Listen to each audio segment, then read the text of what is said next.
ولا یغتب بعضکم بعضا ایحب احدکم ان یأکل لحم اخیہ میتا فکرہتموہ، کہ ایک دوسرے کی غیبت نہ کرو، کیا تم میں سے کوئی پسند کرتا ہے کہ وہ اپنے مردہ بھائی کا گوشت کھائے؟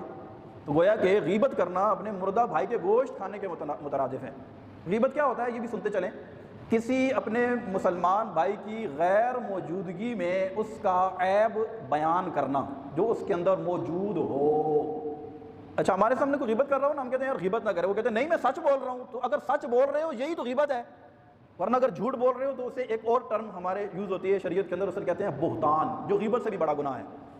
یہ اتنی بڑی نحوست ہے کہ ہمارے معاشرے کے اندر ایسی رچ بس گئی ہے، اس سے جان چھڑانا انتہائی مشکل ہے۔ اس کے اندر ایک عجیب و غریب سی لذت ہوتی ہے غیبت کرنے میں۔ دو بندے بیٹھے ہیں، تیسرے بندے کو ہدف بنا لیں گے اور اس کی 7 پشتیں کھنگال کر بیٹھیں گے۔ کسی اپنے مسلمان بھائی کا عیب کسی دوسرے کے سامنے ظاہر کرنا، اس کو ڈسکس کرنے سے بڑی ایک چاشنی محسوس ہوتی ہے، بندے کو بڑا مزہ آتا ہے، وہ مزہ شیطان ہمارے دل میں پیدا کرتا ہے۔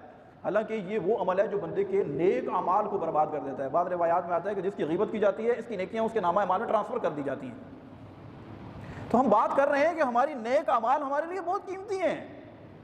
ہم اپنے موبائل کو کتنا سنبھال کر رکھتے ہیں، یار گر نہ جائے کہیں، پیسے ہوں، وائلٹ ہو، ہر وقت نظر ہوتی ہے یار میرا لائسنس اس کے اندر ہے، میرا CNIC اس کے اندر ہے، میرے پیسے اس کے اندر ہیں، وائلٹ کہیں گر گیا میرے لیے پریشانی بن جائے گی۔ جب ضرورت پڑے گی تو میرے پاس، ضرورت پڑنے پر ایک لمحے کے لیے آپ تصور کریں کہ ہم نے جتنے روزے رکھے، جب ضرورت پڑی پتہ چلا ہمارے نامہ اعمال میں کوئی روزہ ہی نہیں ہے، پھر کتنی نمازیں پڑھی، پتہ چلا کہ جب ضرورت پڑی ہے تو کوئی نماز نہیں ہے ہمارے پاس۔